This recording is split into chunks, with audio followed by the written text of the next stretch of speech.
live. It is Uncensored Live with myself, Clay Edwards, and Lindsay Beckham, and Sean Yurtkaran here on a Thursday for our last show of the week. Thirsty Thursday. Thirsty Thursday as I drink a Sprite. My times have changed. We used to be quarter pitchers or nickel beer or something like that. I won't tell y'all what's in my cup. Yeah, I got the Coke Zero. I mean, we're with you. We know it's vodka. Yeah, we know. Yeah, you know.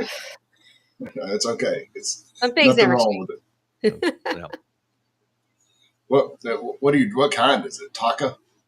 Pinnacle. No. It's Taka. not. No, Taka's like the $5. Is it like a plastic bottle or you did some of the glass bottle? Well, it's Pinnacle, but see, there's the one size is in a glass bottle, and one size, like the big size that I get, is in the plastic bottle. The liters are in the plastic bottle. Yeah. Vodka's all the same most of the time. I think Pinnacle is made by Grey Goose. See, it's like the cheap good vodka. Yeah, it is a little different because Grey Goose will not mess your stomach up, and Pinnacle. I think I'm so used to it that mess your stomach up a little bit. My stomach is aware of Pinnacle, so it just knows it. Yeah, did I read, and Clay, you might know this better than I do, aren't all vodkas the same pretty much? It doesn't matter. It's like that alcohol that it doesn't matter whether you buy the $100 bottle or the $5 bottle, it's the same. Potato water. Pretty much. I think that's right. I mean, I think the way it's refined is what separates it. There's something, obviously, that separates it a little bit from one to the other to be able to justify that price, but at the end of the day, it's like boat beer, Miller Lite, Coors Light, Bud Light, all those, they're the same thing.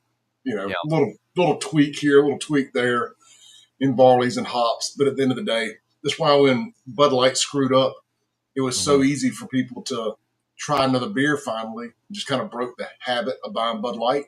Yeah. And once they did, they're like, oh, all this shit tastes the same. That's what I thought about vodka. Like, it's not like a bourbon where that is different, where there's just so many. You had Stephen O'Neill on, like probably the. Oh yeah, that was phenomenal.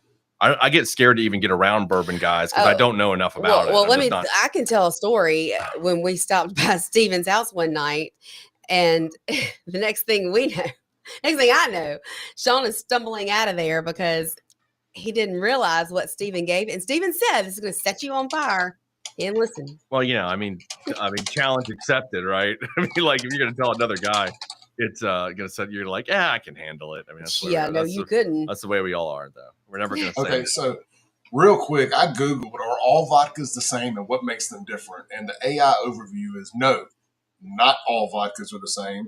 While they are primarily known for being a neutral spirit, subtle differences in their production, including base ingredients, distillation process, and filtration, can result in varying flavor profiles. Even though the U.S. government defines vodka as a spirit with no distinctive character, aroma, taste, or color, some vodkas have subtle differences in these characteristics. Factors that contribute to the different vodkas are base ingredients, distillation, filtration, water source. Misconceptions about vodka. All vodkas are the same. This is a common misconception, as different production methods lead to noticeable difference in taste and aroma. More distillation equals, this is what I was curious about, more distillation equals better vodka. While more distillation can remove impurities, excessive distillations can negatively impact the flavor profile. And lastly, vodka has no taste or aroma. While it's a neutral spirit, vodka can have subtle differences in aroma. That's true. And of course, then there's flavored vodka, but it's not taking that into account. Yeah, I mean, what kind of flavor does just a regular vodka have? It doesn't taste like anything to me. Now, I tell you, have you ever tried Tanqueray? No. It's a gin. Yeah, Big green bottle. Snoop Dogg made it famous. Yeah. Sipping on gin and juice. Many times. Tastes like pine straw. Now that is a drink that to me all tastes the same. From one gin to the other is gin. It all tastes like pine straw.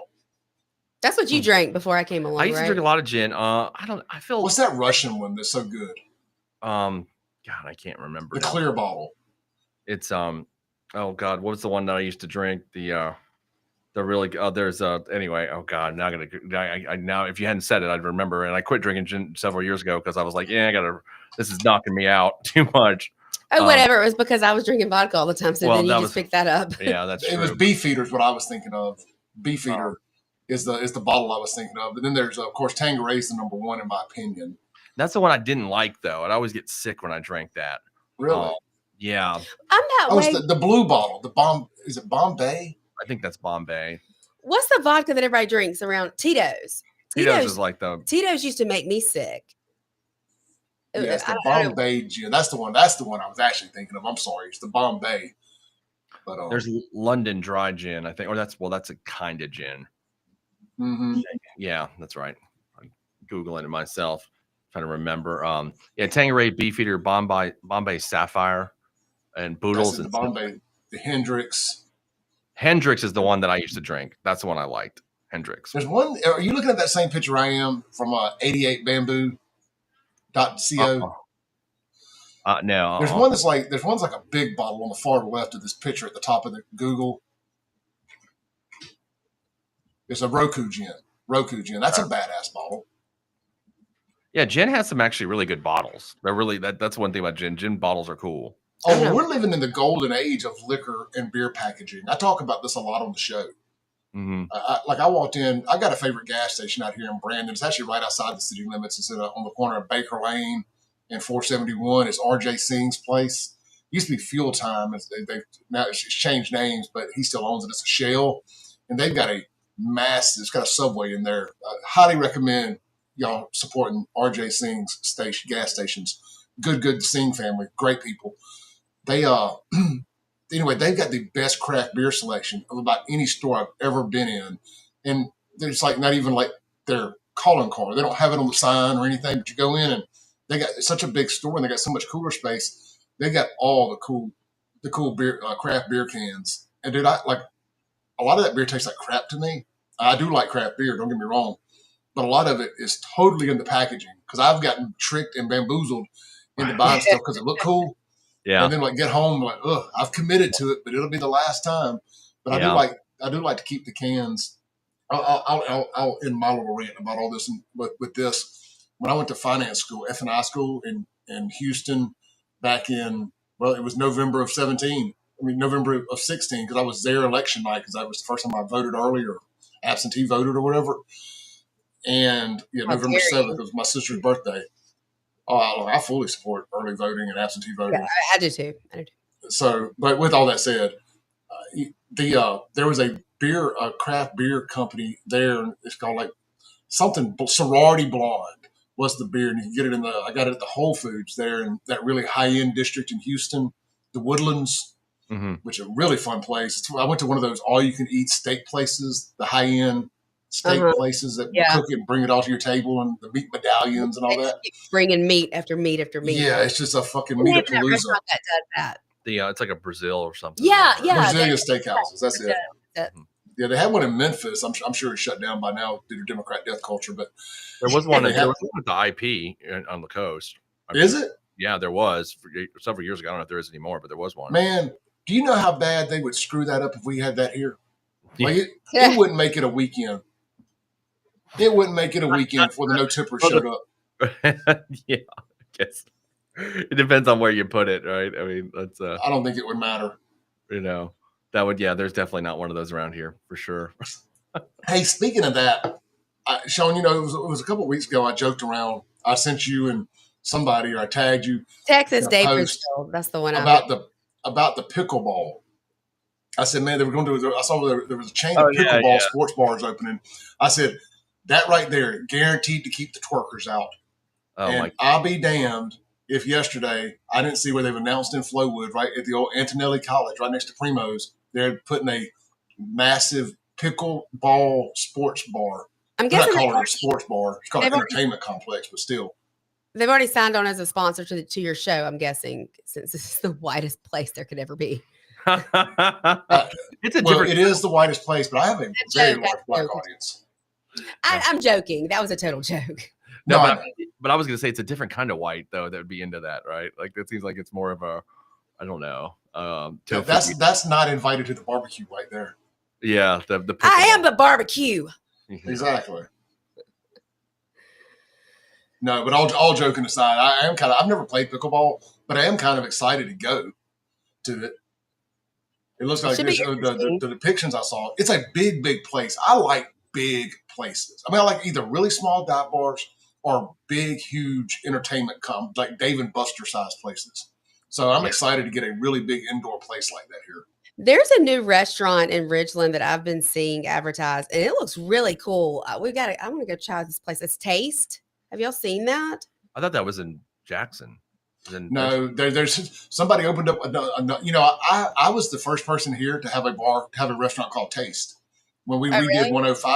Not Tasty, right? No, when we redid 105 upstairs, we called it Touch, and then downstairs it was called Taste. It was Touch and Taste, and we kind of did the ultra lounge vibe with it. Spent a lot of money. Really, we did. It was nice. Of course, it was downtown, but it did well on the weekends. And then I saw where somebody has opened up a place called Taste in downtown Jackson, and now they're opening up one in one of those two restaurants right outside of Renaissance that have never worked. And I think the original one was in Star. From what I've read, like right at the roundabout there. Yeah, and it looks really cool. They've got this huge wall of like roses. Yeah, it does. Well, I haven't seen the inside. I know Jake Wimberly. I think they're going to sponsor his show. I saw him out there doing some kind of like pre grand opening, something or another. I saw him posting pictures on social media, so I'm assuming they're a sponsor because I know Jake ain't doing it for free. But I should really start taking that advice myself. I give away a lot of free advertising. Anyway, neither here nor there. I wish them the best of luck, but it does look cool. Hopefully something will work there because everything they put in those two restaurants there has not worked. Yeah, what is? I mean, actually, it's three. I think they took the jewelry store. I don't even think they got the restaurant. They got the place that used to be the jewelry store. See, the but one there's Jonathan. Like PF Chang's was over there. It was PF Chang's, and then what's that? Robert St. John opened one, and it didn't work. Yeah, I went there one time though. It was too much like fast foodie Italian. Yeah, it was just. It was like, the vibe was really nice. We went one time for my mom's birthday, and it just wasn't good. And I mean, it was the service was meh at best, and the food it wasn't bad, but it just no flavor. I had really high expectations for a Robert St. John establishment. It happens, you know. It is what it is. I just didn't go back. I remember that day specifically though because I had a deer that Kylie had killed, and I had to drop it off at Van's Processing because it was on a Sunday and they were open. It was like I said, it was right around that November, my mom's birthday. It was around Thanksgiving. Anyhow, the Van's never given my deer back. Said I never dropped it off, and I have not been back and done business with Van since. Really, I've heard. Is that the place I've heard bad things about? I mean, you know, I give people the benefit of the doubt when you do as much business as they do, as far as people saying bad things and being unhappy with their deer meat, because they were like, to the best of my knowledge, they were the first ones around here. And I'm not trashing them here or nothing. I've had a lot of good deer meat from them. I get my regular sausage, my pork sausage, comes from Allen's Grocery, which is right across the street. Their family. So they make, my understanding is they make the pork sausage for Allen. So it's handmade pork sausage stuff, just like you would get deer meat with pineapples or pepper jack or whatever stuffings you like. So it's really, really good. They just argued with me and said that I didn't drop my deer off. I'm like, I'm not making this up, guys. I said, you know what? It ain't even worth it. Screw it. I'll just never bring another one back. And that was the end of that. Yeah. So I just remember that day getting that crappy food, that overpriced crappy Italian food, and then getting my deer stolen from me all in one day. A bad day. Yeah, and Jonathan mentioned the one I was thinking was a Taste off of Meadowbrook. There's a bar restaurant there called Taste. Yeah. I think this one the originated in Starkville, maybe, I think is what I read, and then they've expanded over here. I don't know. Not sure. But yeah, nothing's that, you know, it's kind of like, I mean, Renaissance has obviously done better than the district, but some of those restaurants, it has the same kind of curse, not quite the district level curse, which is just if you open anything in the district, it seems like restaurant wise, it's going to go under. I'm surprised that people keep taking it. I think is it Derek Emerson opening a new restaurant over there? I believe that's right. Where is he in the district? Yeah, I think that's right. Yeah, the place over there. He's talking about right by Salamuki's. Well, you know, it's Eudora's that closed. It was fine. That place was really cool in there too. I hate that closed. I heard that there was a lot of stuff behind the scenes going on. Yeah, it seems like they had quite a bit of problems. I mean, then this where Salamuki's was a couple different things before it was Salamuki's before Jeff bought it, I guess, and made it work. So it was a couple different Mexican places. Hey, real quick, y'all, I want to plug the shit I'm wearing before we get rolling here. I just picked it all up. Shout out to my guy, but you can go over to buyfafo.com. We got a ton of new hats. You can see the FAFO logo on the side here. Got tons of different ones to choose from, and we got the Army green, military green FAFO shirts. Got the full color American flag on one sleeve. Got the round Clay Edwards show on the other. We took Clay Edwards off from under the FAFO for people who may just want the FAFO. They still get my name on one place or another, but as far as like the frontage, the FAFO, my name is no longer on it. So if this is anything you guys are interested in, they're available online now in stock. Clay, I like FAFO.com. I like the red one that has is it FAFO, but has got like the American flag on part of it. Mm-hmm. Oh yeah, the 2A edition. That's my favorite one. You know, that's interesting, and I'm glad you liked it because it was probably my least favorite of them. But that does not surprise me. Well, frankly, it was why I invited a second set of eyes to do some logos, and I really like that one. It looks good. I'm glad. I think it's going to be really popular at the Wildlife Extravaganza this weekend. That was my other thing. If you're going to be at the Wildlife Extravaganza, find my booth. We will be there all weekend, starting tomorrow around lunchtime till Sunday at 6. Sean, we need to come out there. See y'all let me know. I'll leave y'all's name at the door. I think it's $20 to get in, which honestly, for everything you get, it ain't bad. But I probably save y'all that.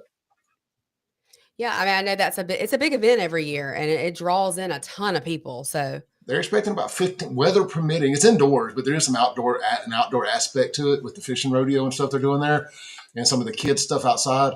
But they're expecting 12 to 15,000 this year. I think they did around 12 last year with some some bad weather. Then they had 15 or so the previous year. So they're expecting a big year. They got a lot of vendors. They got like 50 new vendors. The Buck Commander people, that's the Duck Dynasty people, for people that don't know, they're coming over. Now, I don't know if the celebrities are coming, but the Buck Commander company is coming with a lot of their stuff. Of course, they always have Ashley, obviously, but then they usually have some. Yeah, Ashley's going to be there. Heather's going to be there. Heather Smith with Naked and Afraid. Andy Gibson's going to be coming and doing a speech, as well as giving away some guns. Because they're a 501c3 charity, whatever it is, they're actually allowed to do gun giveaways. So everybody who comes in gets a ticket. I believe it's everybody that comes in gets a ticket. You don't have to buy a separate one. And you automatically are qualified to win a free gun. I'll be giving away some guns. Andy's going to give away a gun or two. So he's going to be there around 2. If anybody wants to hear Andy Gibson speak about his gubernatorial thing, his race, he's going to be there. His campaign, is the word I was looking for. I told Sean, even if it's just, hang out and meet some of the listeners. That's why I'd never been to it, because I'm not a big outdoorsman. I mean, I like stuff outdoors. I'm not a hunter. I'm not a fisher. I love it. I love people that do it. I love hearing about it, talking about it. I love going to deer camp and cooking and shooting. I don't like going and sitting in a tree and doing all that stuff. I like doing all the other stuff, though.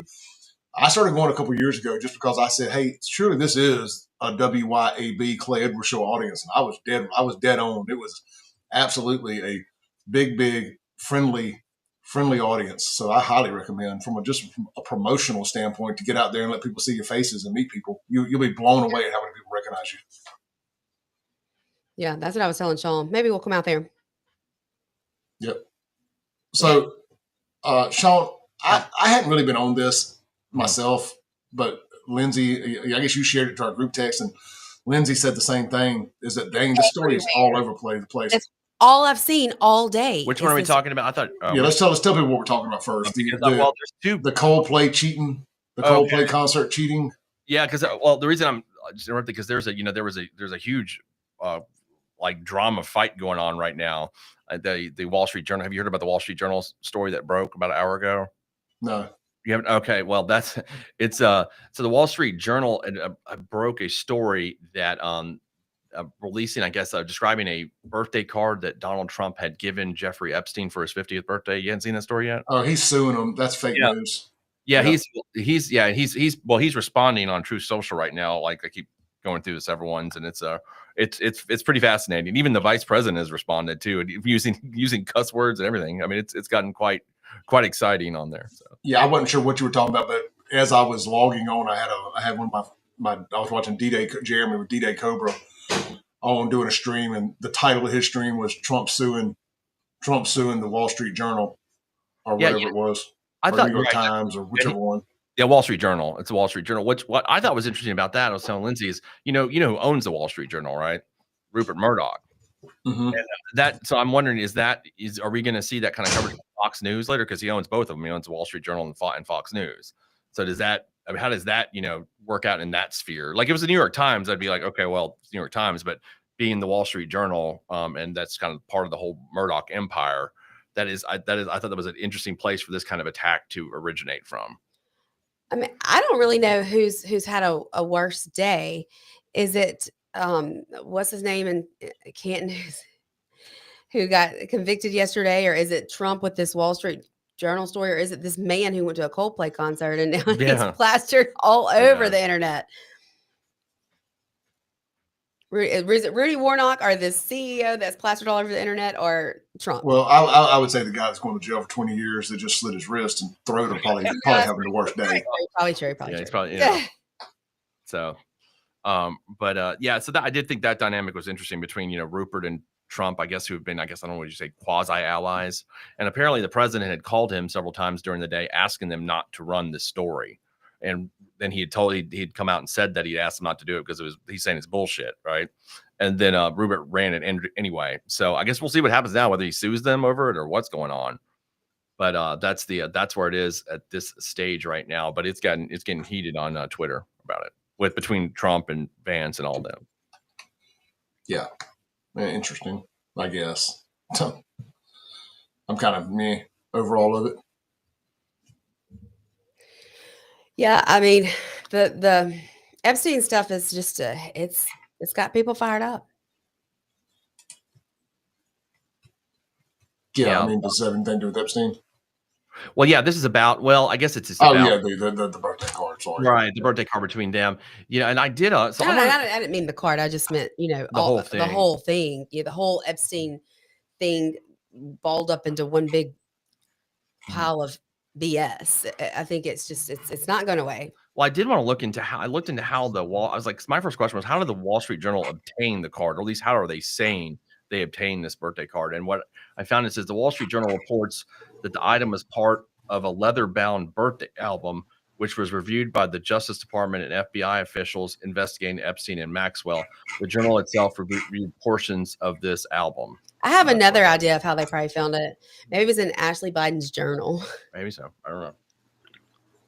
I was just curious how they got. They're all the conspiracies. Well, I was wondering how they got, access to it. What they're saying, like, where are they saying they actually saw this card, which was the way they do, and that's what they're saying. Yeah, I don't know. I'm not familiar enough with it to. Yeah, no, I understand. To really take a dive on it. Yeah, no, okay, we could. I got a couple other things too. That just happened. Yeah, and I was on a Moms for Liberty Zoom call, so I literally got off the phone and came in here. So I haven't had a chance to look at any of it either. So I really don't. I'm just haven't seen it all yet. There is a really good. We talked about it on the live stream. I mean, the radio today, about the senator in Hattiesburg. That Kingfish dropped an article about it this morning, and the one that is getting sued by the doctor because he was sleeping with the doctor's wife. Have you seen that one, Clay? No. I heard y'all talk about it last night, and I got to listen to about 5 minutes of y'all's show today as I was pulling up to core therapy, and I heard y'all were talking about that as I walked in. But I'm not very familiar. I heard something about former Miss Mississippi that y'all are both friends with, or Lindsay's friends with, and she kind of got tied up with a guy she was dating or seeing or something, that was having an affair or something. Yeah, salacious. What happened? I'll do it simply. So there's a Senator Chris Johnson out of that Hattiesburg district who's running now. They redistrict, and I didn't know this. I had to look it up, but Lindsay probably knew it because she's all in the weeds of legislature, and I don't care about the legislature. But anyway.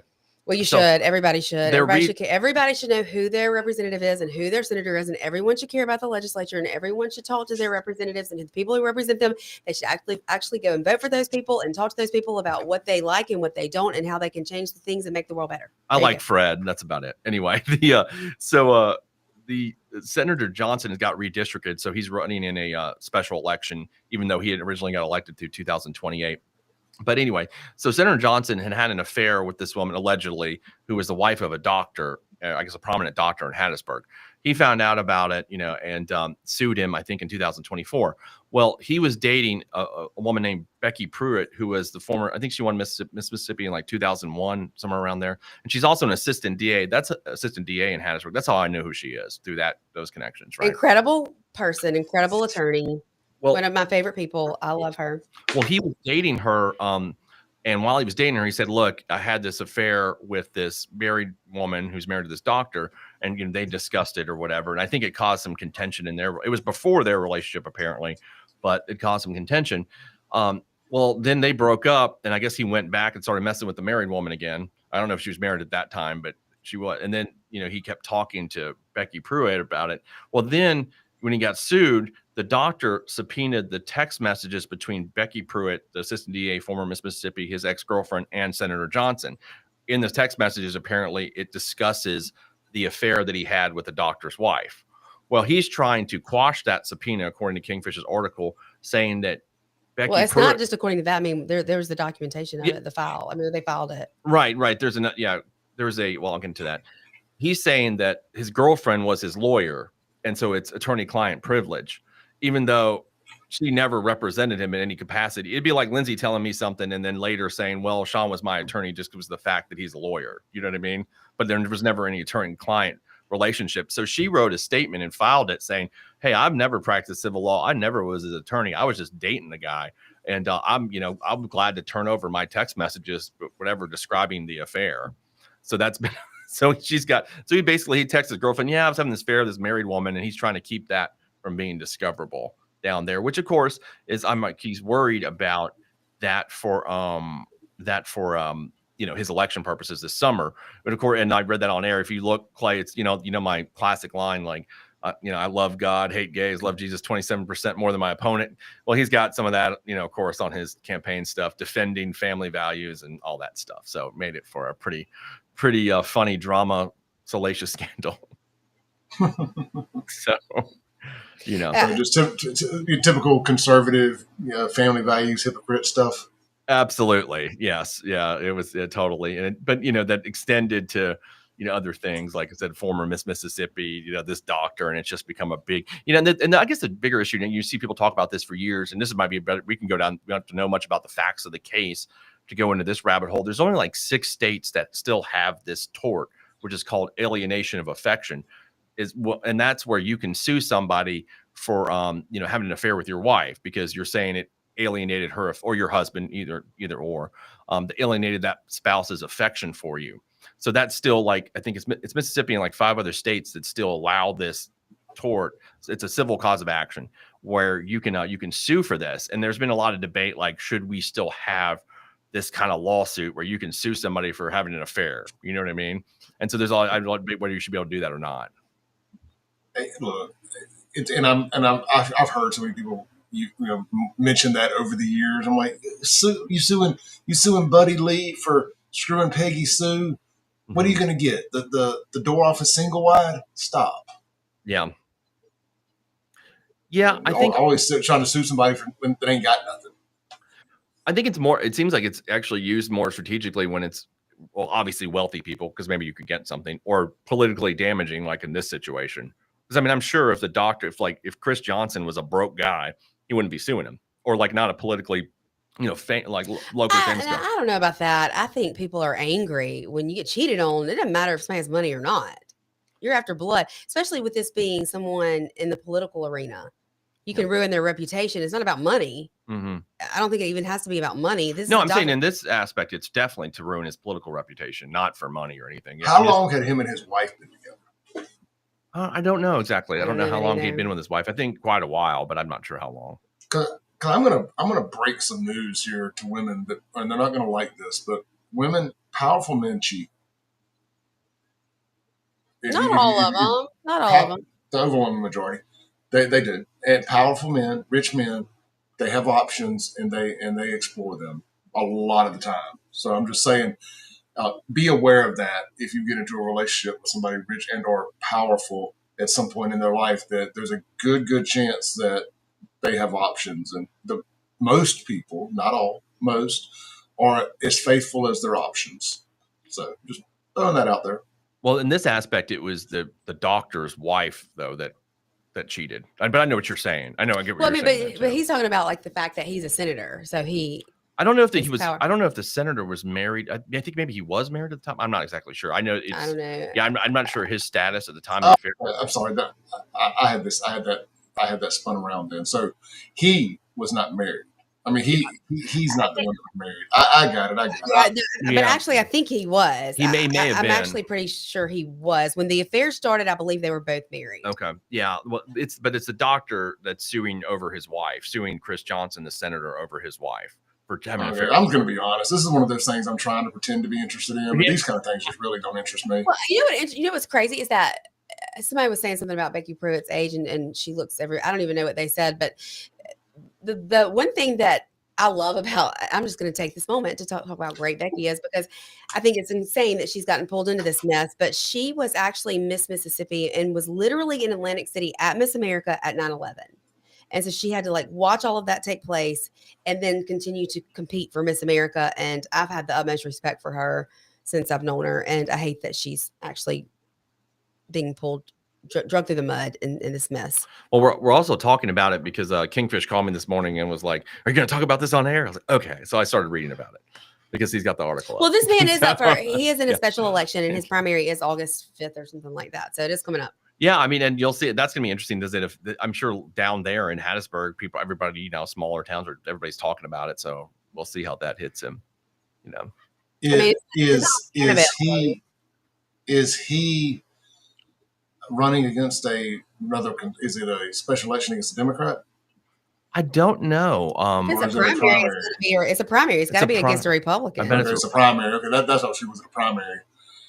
Well, yeah, then he's got problems. If he's running against a Democrat, I'll still vote for a cheating Republican over an honest Democrat.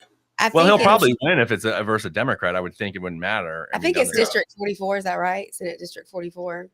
I have no clue. I couldn't tell you which district I live in. I think this is 60 or something like that. And only because Fred's got it in the title of his page. Lord have mercy. Yeah, I don't know the dynamic. You're right. I mean, it's good. He's okay, here it is. He goes into a Republican primary August 5th against Christopher Lott. So he's running. He's running against another Republican. Is he related to Trent from down in Hattiesburg? Highly likely. Well, I mean, it is Hattiesburg area, so that seems like it could be. Yeah. Yeah. I mean, I'm guessing that's probably got something to do with the Lott family, and they were very, very well established down that way, right? It was Hattiesburg, big Southern Miss folks. Were they Hattiesburg or the coast? I couldn't remember which one. Well, South Mississippi. Take either splitting hairs. Mm-hmm. Gotcha. Splitting hairs. Well, so what happens, but we'll see. But hey, look, I was just trying to find stories today, and there's lots of stories. All right. Well, don't forget about Annabelle. Oh God, we went through the Annabelle thing last night. But anyway, So anyway, I don't know, what do you got, Lindsay? Well, I mean, there's lots of stuff. I mean, we can talk about how crazy people are that are out I got one. Go for it. Unless you've got something specific you want to talk about. No, go for it. Sean, pull that video I got there. Yeah. Pull that up on the screen. I'm trying to. Okay, got you right there. So I talked about this on my show today. Some stories I could talk about that y'all probably don't want me to talk about right now. That's all I'm gonna say. Sure. So Obama thinks that we should all have that we've gotten too masculine, and we all need gay friends. Sean missed this morning. Sean, I need you to because Clay actually called you out on air. He's like, Sean, paging Sean Yerker. Oh. Well, hey, go ahead. Obama needs some friends. I wasn't calling you gay. I was saying your boy needs some friends. And he is so much so that he's telling the rest of us that we all like gay friends. I'm saying he's gay and is looking for some friends. So he's like, hey guys, I'm here. I need some friends. Hint, hint, wink, wink. Everybody needs a gay friend. I got you. I'm lonely. All right, let's play it here. These are the kinds of things that I just miss. Mm-hmm. Right. So I don't even know this stuff's going on. Right. And then somebody will mention it to me and I'm all like, what are you talking about? Yeah. There hasn't been one moment in our marriage where I thought about no, that was the wrong. Does he sound different to y'all? I feel like he sounds different than he used to sound. Here it is. Voice I don't know. Is he sounds right. He sounds the same to me, but Anyway, we'll play this. It's only a minute and 10 seconds. And that's one of the things that I think a lot of times boys need is not just exposure to one guy. Mm-hmm. One dad. No matter how good the dad is. He can't be everything. He can't be everything. And that boy may need somebody to give the boy some perspective on the dad. Yeah, right? Yeah. One of the most valuable things I learned as a guy was I had a gay professor in college at a time when openly gay folks still weren't out of line, who became one of my favorite professors and was a great guy and would call me out when I started saying stuff that was ignorant.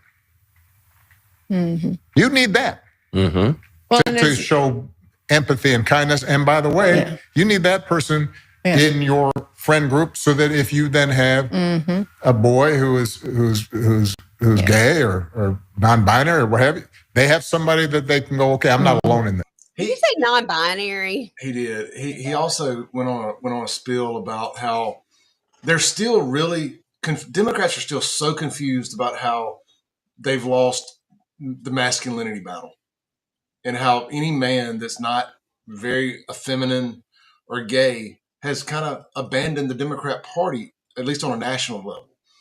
They're really, really confused by this and don't understand that we're not all gay, non-binary, or feminine. I mean, I have gay friends who are not feminine at all. They're actually very masculine. So I find it rather insulting that he just assumes that because we're masculine that we don't have gay friends.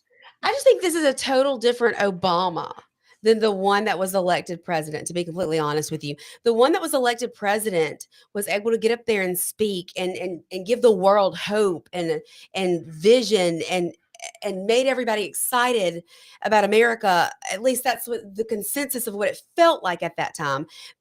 In his defense, he's sitting across from his wife and his brother-in-law doing this podcast, so that can make things like they're on. From what I understand, they're on rocky ground. That's what all the reports have said, and usually that's what that other video was addressing that I accidentally played. I actually listened to a big chunk of this earlier today. It's actually not bad. It really isn't bad, and I will say that Michelle came across very, very. I don't know if authentic is the word I'm looking for, but I'm no longer on the camp that she's a man. Oh, I was about to say this, and I was afraid it was going to piss you off. But I've always told Sean I really don't think she's a man. I think she's always kind of been a class act until the DNC this past year when she got up there and talked crap about the non-binary and the transgender. Like, where did all of this come from? Like, if they would leave all that mess alone, I'd have so much more respect for them. I always liked what Michelle Obama did in office. She went into the schools. She wanted to make them healthier. I appreciated her for that. But she did a terrible job of that. Well, I never thought she was a man. Terrible. So they did address. We can play it real quick. They did address the. Sean, you'll have to add this back. Give me 2 seconds. Yep. They addressed the marital rumors. It's only 35 seconds, so it won't take long at all. Obama said he wasn't even aware the rumor was going around until somebody brought it to his attention. I'm like, well, that's typically how rumors work. You don't know about them until somebody tells you. But anyway, here we go. These are the kinds of things that I just miss, right? So I don't even know this stuff's going on. Right. And then somebody will mention it to me, and I'm all like, what are you talking about? Yeah. There hasn't been one moment in our marriage where I thought about quitting my man. And we've had some really hard times. So we have had a lot of fun times, a lot of adventures, and I have become a better person because of the man I'm married to. Okay. Don't make me cry now. Right at the beginning. I will say she comes across sounding very feminine there without a lick of masculinity in her voice. I'm being dead serious because I have often really thought that she was a man, and I thought that was the reason they were pushing this whole transgender thing, is that we were going to come out and find out that she was actually a man. It was kind of like a soft reveal. I'm being dead serious. I've always thought Sheila was feminine. I always thought I've never thought she doesn't look feminine at all, but she sounded very feminine there. I'm like, okay, she's actually a woman. And I feel kind of bad about saying she was a man. But I do think that's. It was a good interview. It was a good podcast. Yeah, at least I listened to Anton Daniels kind of play it and break it down. And he went into he's a conservative black guy, but he went into this whole thing about, how much better it's still to this day that if you ran Bush 2 against Obama, he would still vote for Obama over Bush 2. And that leads me to this. I want to ask y'all this. So I've had this on my mind since I was in the red light bed or the red light therapy thing earlier. If you could run the election back today, and this is probably more of a question for conservatives than it is Sean. I know Sean's answer. I do have He would absolutely vote for Obama. But knowing what you know now, especially after 8 years of Obama, and 8 years of Bush, if they could both run again today, who would you vote for? I think I'd vote for Obama. 2, W or Obama? If you look at what they both accomplished in their 8 years, Bush destroyed the economy. Obama really didn't help him. I don't know. I really don't. It's kind of conflicting. Obama saved the car companies. Yeah. Bush I vote for Obama. I really do. I think that's where sent us into an endless war. Obama didn't do anything to get us out of the endless war. So I don't know. I mean, I ask the commenters, who would y'all vote for today, given what you know about both of them? Who would you vote for today if they could both run for a third term? Even though Obama technically did have a third term with Biden and it went terrible.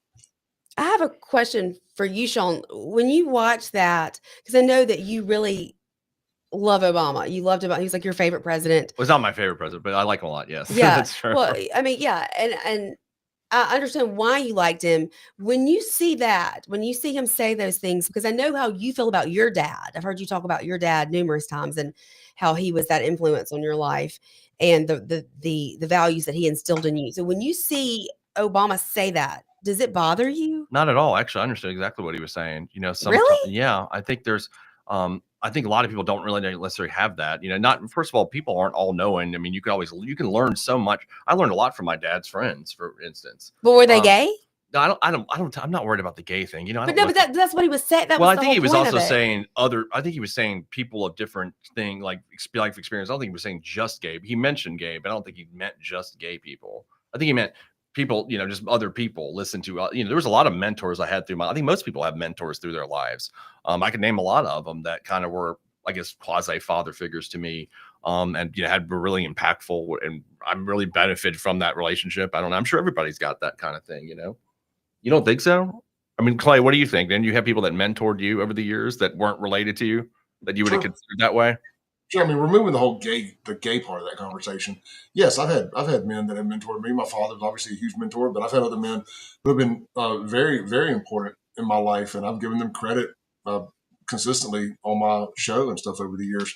Yeah, I think there's plenty of room and if you're a strong man, that's confident in your position with your family, you don't mind another man being a mentor to your children as long as you know that it's from a good place. But why do we have to go to that point where it's non-binary or transgender or I'm with you. You don't have to go to that point. That point was ridiculous. But his initial point about, it goes back to it takes a village to raise a child is kind of what he was saying, in my opinion. That's what I got out of that. If the village is the government, then F off. I don't want that village. But I don't think that's what he was saying initially. I don't think that's what he was saying. No, I don't think it is either. I don't think it is either. But a lot of times people say that, and then the government is a part of that village. But there's been some, older guys that really that I, really look up to, that really helped me out, kind of guided me over the years. And I mean, I hope everybody has those kinds of situations. If you get to meet people like that throughout your life, I think it's a good thing.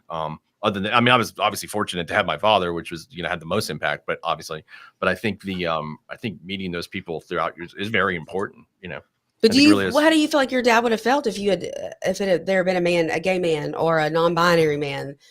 Do you think he would have wanted that person to have an impact on your life? I don't know. I mean, I don't know how to answer that. I don't know. I can answer this. Me and my dad never had that kind of conversation about like gay men or we never had much of a conversation about race or any of that stuff in my house. We had gay people that worked for us over the years, I don't know what I'm saying for us, worked with us over the years. And it was just never a conversation that came up. I mean, we have our jokes and stuff, like guy jokes, locker room talk, whatever you want to call it. But my dad was never like, oh man, be careful around him. He's gay. You bend over, he's going to do something to you. Or, be careful. The gay guy's going to slip something in your drink. We never, any conversations like that or anything. And like I said, my dad's very maybe it's a Yazoo City and me. My dad wouldn't have been okay. Never a conversation. Never a conversation. Never a concern. Or there was never the gay agenda wasn't a thing when I was growing up. The LGBTQ agenda had not matriculated into our daily lives when I was young enough to be influenced by anybody. There was no grooming going on. I'm not saying that people weren't grooming, but not in my circle. My dad would have been like, nope. No, those are not going to be the people who are going to pour into you, not someone who says they're non-binary, which even knows the heck that means. Well, I think Obama he kind of hit two things there. He was saying that you need a gay friend. But I mean, he did, well, let me circle back. He did mention that his gay friend was his professor. Right. So that was a person of influence in his life that was a gay person that would put him back in check.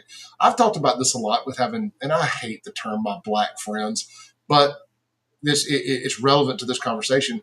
I've talked about a lot, having my black friends who will put me in check still to this day, that if they feel like I do cross the line or if I am providing improper context to a conversation about race, they'll be the first to tell me, hey, you were wrong there, and here's why I think you were wrong.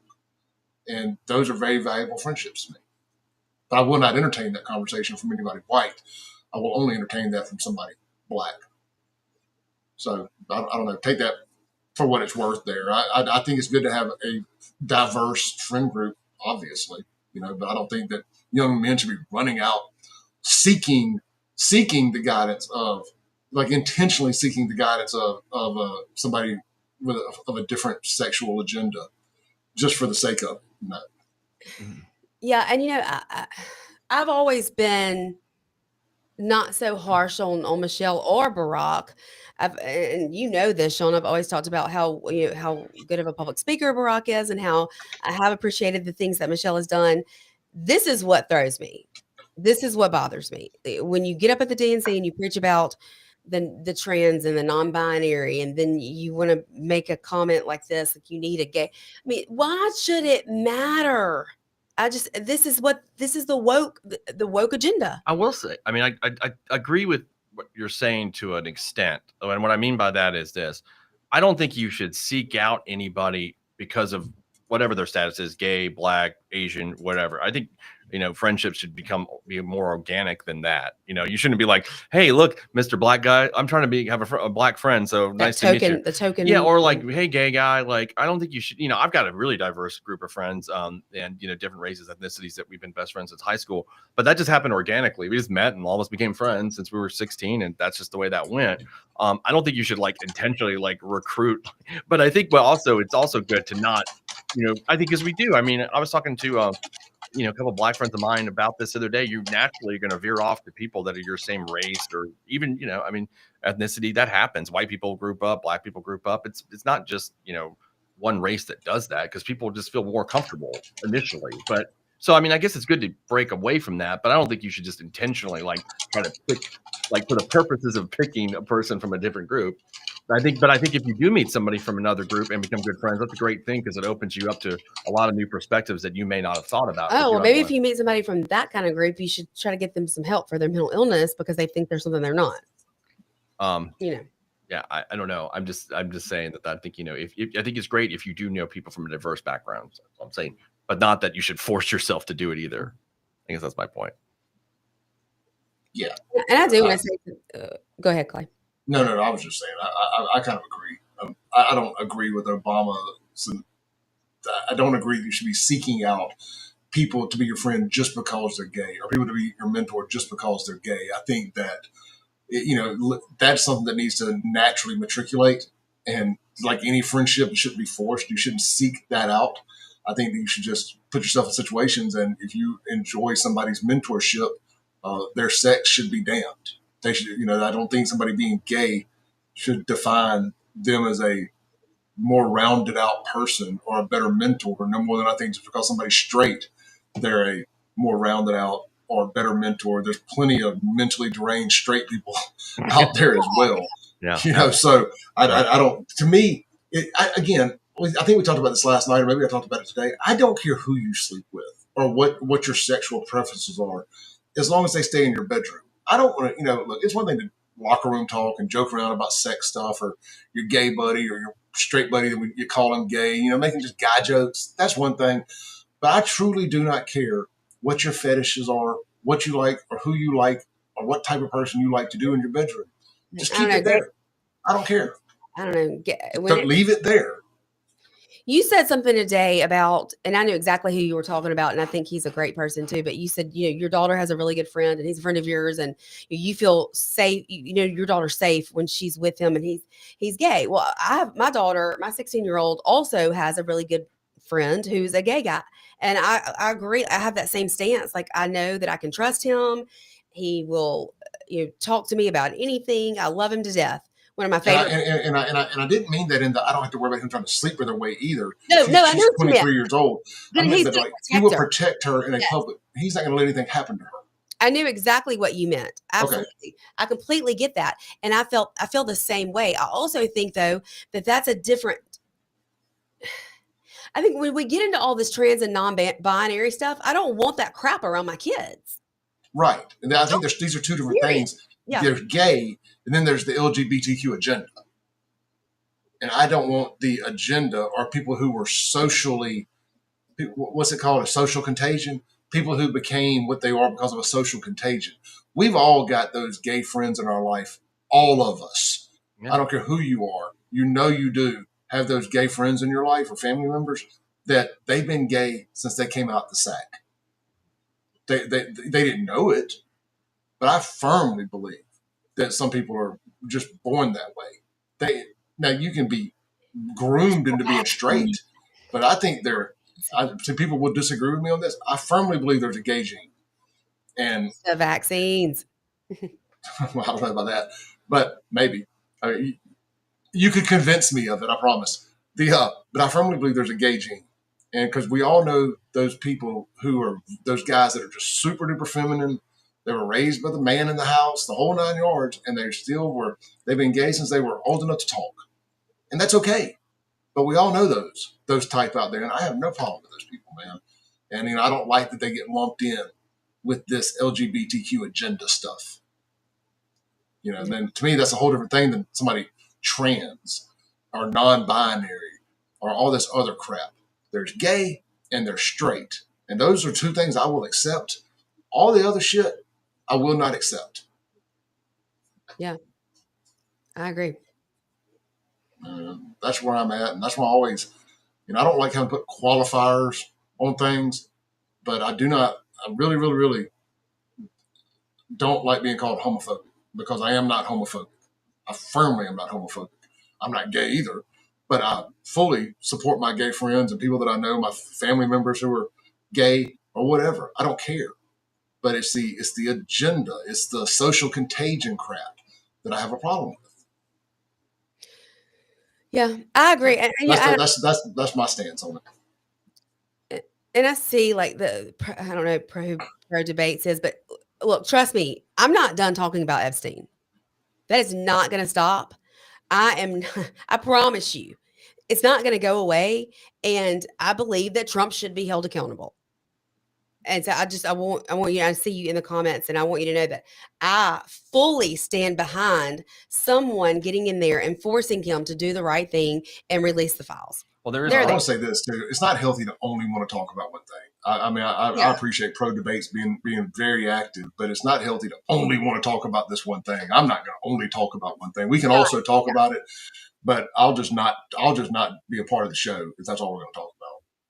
Yeah, well, exactly. That's what I'm saying. That's what I was saying. I'm not going to forget about it and not talk about it, but it also can't be the only thing we talk about. Does that make sense? I mean, if we had Trump's ear, sure. I sit here and I would absolutely wear it out if I had his ear. We don't have his ear, but it's our job to acknowledge that this is a problem, and if we're going to talk about it, I'll talk about it every day. And if it invokes conversation that takes 10 minutes or 10 hours, that's fine. But I'm not going to feel like I'm obligated and or forced to talk about something just because it is what it is. I ain't doing that. I do have one quick Epstein update. So just 12 minutes ago, the president ordered Pam Bondi to release all the grand jury testimony related to Jeffrey Epstein. And his statement said, based on the ridiculous amount of publicity given to Jeffrey Epstein, I have asked Attorney General Pam Bondi to produce any and all pertinent grand jury testimony subject to court approval. This scam and caps perpetuated by the Democrats should end right now. So he's won. Well, there you go. Won. The people I see. It's a pertinent. It's a top trend on Twitter right now. I see it over here now. Debate. Are you seeing this? Are you seeing this? Like, we've talked about it, and you've talked about it, and I saw you this morning in the comments too on Clay's show, and I get it. Like, you're passionate about it, and I understand that. I'm that way with the vaccines. But, you know, and that's what it takes. It takes holding our elected officials accountable. Hopefully this will happen. Hopefully that we will get the transparency that we deserve, because that is what breeds trust. Yep. Yeah. So I guess we'll see what's in the grand jury testimony. That'll be interesting. That'd be, I don't know. I guess nobody's ever moved the court to unseal that before. So that'll be, I don't know who's, obviously we don't know who's testified before the grand jury, or maybe we do. I haven't dug that deep into it, but it'll be interesting regardless.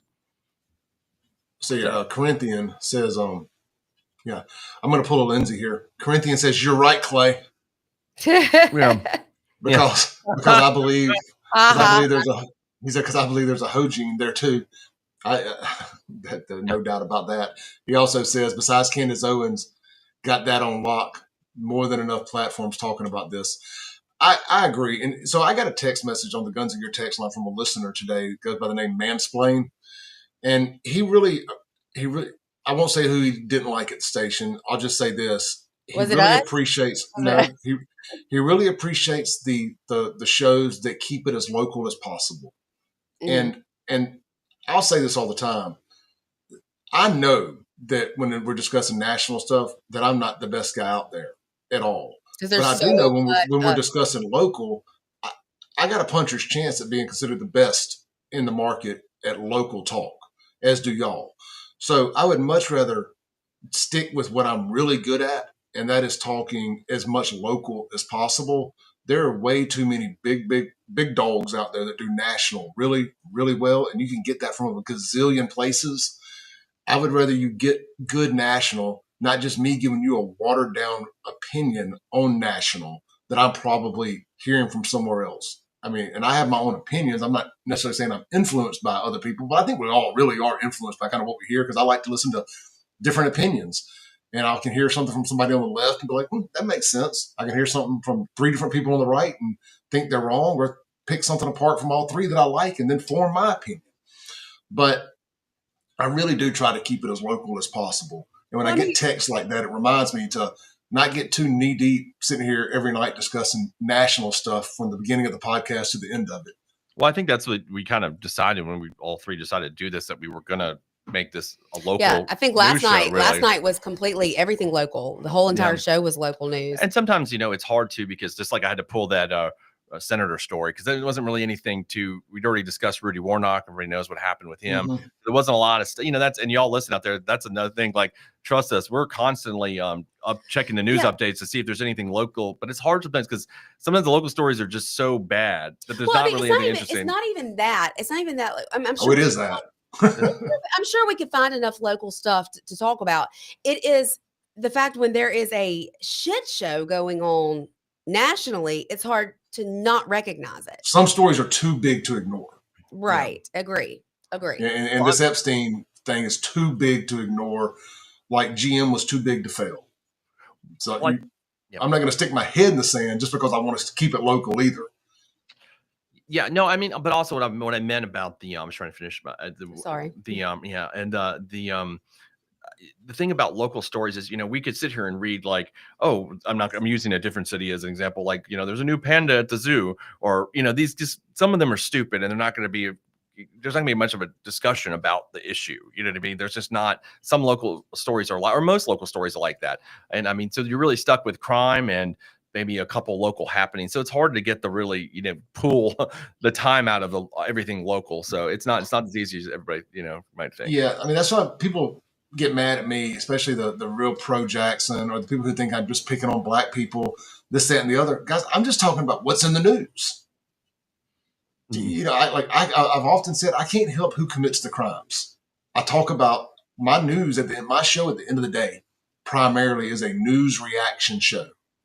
It's not a show that you're tuning in specifically for motivation and inspiration. We may go down those aisles, and I'll use my life as a shining example of you can screw yourself up and bounce back to some extent.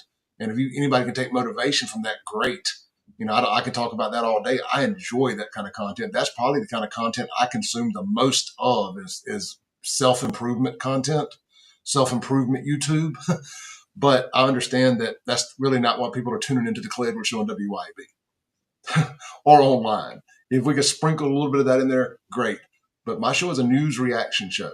So we react to the news, mock, mean, laugh, cry, whatever it may entail. And if the news is all black guys killing other black guys, or all white people doing crap that white people are most likely known to do around here for some reason, it appears to be pedophilia and incest when they make the news, or meth or something like that, we talk about that too. The dogs. And dogs, yeah, fucking white people, having sex with dogs. Dang it! Well, there goes we just got deranked to the bottom of the pile. Thanks, Clay. Right. So we're like we talk about, like, look, it's so funny because I get all these messages. Like, I wish I could. One day I may open up my DMs on the Facebook page and the Instagram page to the public, and let y'all see that when I get it from equal directions. Now I know Sean can't talk about this. So I just want to say this: like the big drug bust in Rankin County the other night, and all I'm gonna say is this: I got several messages from mutual friends of me and that guy who were pissed off at me for making a video about it. So I get it from both directions. When the white people get pissed off at me when I make videos about the white people, because they usually end up knowing the white people. Black people get mad at me because they think I'm not making videos about the white people. I'm like, guys, I'm making videos about whoever commits the crime. And sometimes I miss a story. It happens. But trust me, there's plenty of black stories that I don't report on too. There is. I know that's hard to believe, but there is. But when I reported on that story, I made that effed around and found out video about the big fentanyl bust. And of course, a girl that I'm really, really good friends with is in my DMs mad at me that I did it. I'm like, it's on the news. It's literally all over the news. And I do a news reaction video or show or whatever you want to call it. It is what it is. I know if I fuck up really bad, I'm going to be on the news and people are going to be making videos about me being on the news. And I just understand that that's the price you pay to play the game. If you're selling dope, allegedly, in Rankin County and you get busted, you're going to be on the news. And Clay Edwards is probably going to make a video about you. So it is what it is. I guess that's my warning label out there for everybody. Did we ever find out what was going on this morning with all of the... No, we didn't. As far as was that the guy? The one that Annabelle let out of the prison? Correct. No, my buddy Steve that sent me that asked me the same thing, did I ever hear anything? And I say no because surely we would have heard by now. That would have been a national story. I know, but what's going on there? I wonder, because it was a big deal. I mean, I was seeing it not just from you, but from other people too. Interesting. I'm sorry, say that last part again. I said, it's strange because I was seeing that, not just from you, but also from other people too. There's this big thing going down. Somebody said that they gave you a green flag on the T app. I saw Clay on the T app too. Oh, somebody told me. I heard that I was on the T app. Yeah, it was you that told me I was on the T app. I was just looking at Barry. I was trying to see what he said because for some reason it's cutting off the edge of some of these texts on my comment screen. So explain the T app to me. I know what it is, but what is the green flag? Well, there's those pages, are we dating the same guy? And they're asking for red flags, or they're asking for any tea about this guy because I've been talking to him. We met online. That's what it is. And so they put pictures up of these guys and their names. And then there's a red flag and a green flag. And then you can give them a red flag or a green flag and you can comment. You had some comments on there. I'm sure. Now, look, people can say a lot about me, but I am a faithful person. And if I'm only dating one person, or I'm single, and I'm single. I'm not out there playing both sides against the middle. I knew at some point I would get put on one of those things just because when you're in the public, I have a public profile. People eventually are going to do it. I know who did it. There's only one person out there that's psychotic enough that's doing any of this stuff. We know who put me on there. What's crazy, Clay, is that the comments weren't even about you with being with multiple women. It was about you being racist. I mean, those were the comments.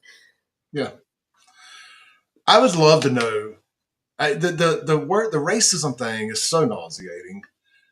But again, I can't help who commits the crimes around here. And I can't help that y'all's culture is trash. You know, prove me wrong. Prove me wrong. I know, Annabelle's white. Annabelle's white. Yeah. The doll is white. That's true. She's white. Yeah. Well. I don't know what kind of culture that is, but it's kind of freaky culture. Right. Yeah, well, I mean, look, Jackson's the murder capital of the world, and it ain't white culture that got it there.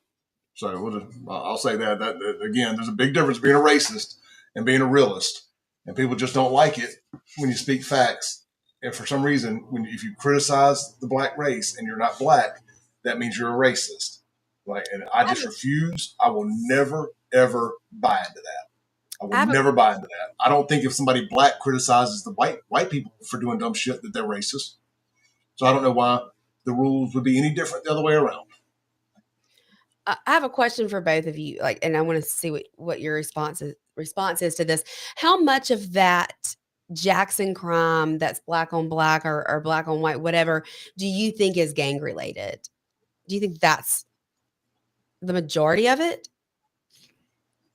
That's I think some of it, of course, is. I don't know how you'd break it down. I mean, there's a lot of gang. They're not as, there are some gangs in the city that are pretty organized, a lot of it is. I think a lot of it also is kids committing really stupid, acts of violence, like 15-year-olds arm robbing people that aren't necessarily gang affiliated at that age. Some of them are, I think, but it's I don't know. I wonder what the percent. I don't know what the percentage. But yes, there is a lot. I would love to know that. There is a lot. It's gangs. A lot of gangs do exist in this city. Trust me, I'm pretty familiar with all that stuff, and we've discussed that. Yeah, we've discussed it, and then I know Clay interested a show on it, and I was shocked to hear them talk about it. That's the first time I had ever really heard about gangs being in this area. No, there's definitely.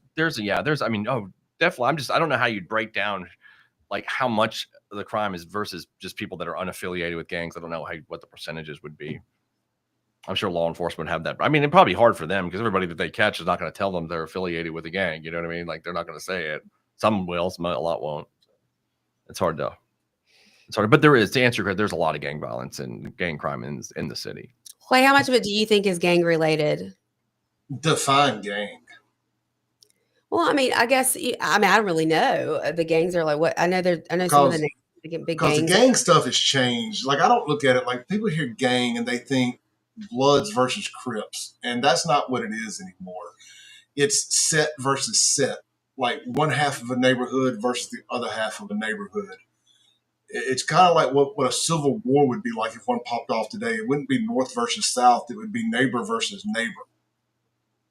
Because it would literally be so fragmented that you can never have an entire sector versus another sector, so to say. And that's kind of the gang thing that's popped off in Jackson right now. It's 4 people can be a gang, and they call themselves whatever, the such and such boys.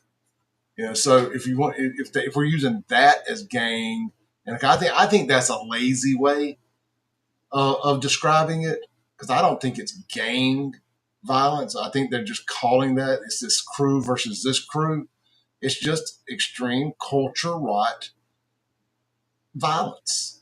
You can call it gang and whatever, but it's not really gangs in the traditional sense like we've grown up, especially people Sean and my age that are very, have been brainwashed into thinking the gangs kind of are one thing: Blood versus Crips, Vice Lords versus folk, blue and black versus red and black, that kind of stuff. I don't want to speak for Sean. I'm just kind of lumping them in as Gen X and just kind of growing up with movies like Colors and Menace to Society and Boys in the Hood and all that stuff, and like that Hollywood version of gang culture.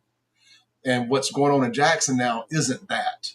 It's, 3 guys in a car are kind of called a gang now. Just like just like a mass shooting is anytime somebody, more than 3 people get shot or something like that. Yeah. I mean, there's mass shootings and then there's mass shootings. I wouldn't call it gang violence. I would call it culture right. It's culture right. It's daddy not being home. It's mama. It's the matriarchy. Or is it patriarchy? Which one is the women running the house? Is it patriarchy or matriarchy? I get them confused. Matriarchy. I think there was what you're saying, Clay. Like, yeah, in our age group, maybe that time, even I'll just use this city, not like, and I'm not in like the Bloods and Crips example, which I think there were some little offshoots here at that time. But you had like the Wood Street Players and Grayhead, which was a little bit more organized than I think what you see today, like that 90s. Yeah, I agree. People started flooding from like Atlanta and. Well, I'm saying in this city we had some like specific, really like that were real, I guess, quote unquote powerful gangs in that era that were here. Now we still have a pretty good influx of the vice lords and the gangster disciples that are well, decently well organized. But I think other than those two groups, I think they kind of go to what you're saying about the little like 3 people or Corinthian maybe is saying in the comments, like 3 people hanging out and they're a crew. That kind of street versus street. Michael Reinwald chimes in, and he's got his finger on the pulse of him. He knows he was fighting. He was on front line. He absolutely knows. Front line. He says probably 70%. I think I was going to say it's higher than 50%, but I was going to go closer to 50. That's just my spidey senses. But because at some point you just got to quit calling it gang. They call them their ops too. It's like it's my ops. And for people that don't know, that's short for opposition. Opposition. I would have thought that meant operation. It's an ops. No, that would make sense, but no, it's their ops, it's their enemies. So what confuses me is when we see these violent people who just shoot randomly, like people going down the road in cars, they get shot. Well, it was like that Capitol policeman that got shot there at the McDowell Road exit the other day. I mean, I've actually got to see that video, and it is crazy. He's got somebody pulled over on 55 right at the McDowell Road exit. If you're coming north on 55, like from Byram, right at the exit there, Capitol policeman's got a guy pulled over on the interstate, and somebody is coming up the entrance ramp or the on-ramp to the interstate and sees the cop and just starts unloading, driving, coming up the C-shaped on-ramp, firing out of his windshield, I think, or it would almost have to be firing out the windshield, not out the glass, to even be able to do it from the angle of the way because if he's coming up that ramp, he'd be on the left side. So he would almost have been firing out anyway. And the cop, I mean, it's phenomenal. The cop didn't get shot. The dog did. Got injured in it anyway. But that was, and the guy that was pulled over was somebody from out of town. That's lucky he didn't get shot. He didn't even have his boy pulled over. He just saw a cop and started shooting on the interstate like that. That ain't gang violence. That's fucking culture right. Well, and God forbid the cops shoot back and kill the person, because then they're going to be indicted for it. Well, he did shoot back, and he didn't hit the guy, but he shot through the front of the car and hit the motor block, and the guy ran out of oil and stopped at a gas station, and that's where they got him there. It's crazy. Crazy. So yeah, that's not gang violence. Some people say, it was probably an initiation. That wasn't a fucking initiation. That was culture right. And you don't have that over here in I'm just gonna say it. People get mad at me. This ain't racism, this is fucking realism. You don't have that over here in the predominantly white counties. You just don't. You have that in Jackson. I know that makes people uncomfortable. But it just is what it is. Hold on. But could that also be because Jackson is the more low income areas? Poverty's a choice. Not all the time. Poverty's a choice. Yeah, all the time. All the time. Not all the time. All the time. Well, if you're a 13-year-old, explain to me how it's not a choice.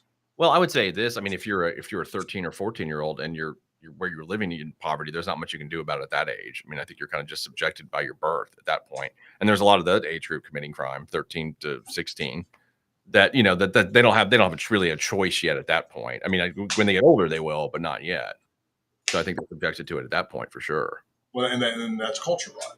If you're 13 years old and because you're broke, you're out there just randomly shooting people, that's still a choice. That's absolutely a choice to go and shoot somebody. Yeah, sorry, you're wrong, Sean.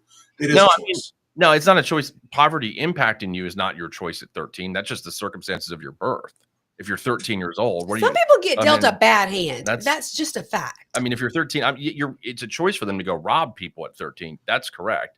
But it's by being stricken by poverty at 13 isn't their choice, because you're not. I mean, you can't pick where you're born.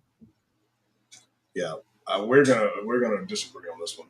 Yeah, obviously you can be born broke and you can choose to get unbroke. Yes, 13 years old, you're not in a situation yet where you can make enough money to get out of that situation. But you can definitely choose to not be like, damn, man, I ain't got a nickel. Let me go just randomly shoot somebody. Yeah, I mean, you could pick that. I mean, that part is a choice. I'm just saying being stricken by poverty at that age isn't your choice. Robbing someone or stealing something is a choice. I mean, I get that from that part. Being broke doesn't make you not forget the difference in right and wrong. I completely agree with that. I'm just saying there are certain times in people's lives that they don't have a choice in it. Some people don't. Yeah, sure, you can end up broke because of situations that weren't your choice, but you can get about that situation if you put your nose to the grind and figure a way out of it. But sometimes that takes a little while. It doesn't happen overnight. And I'm not.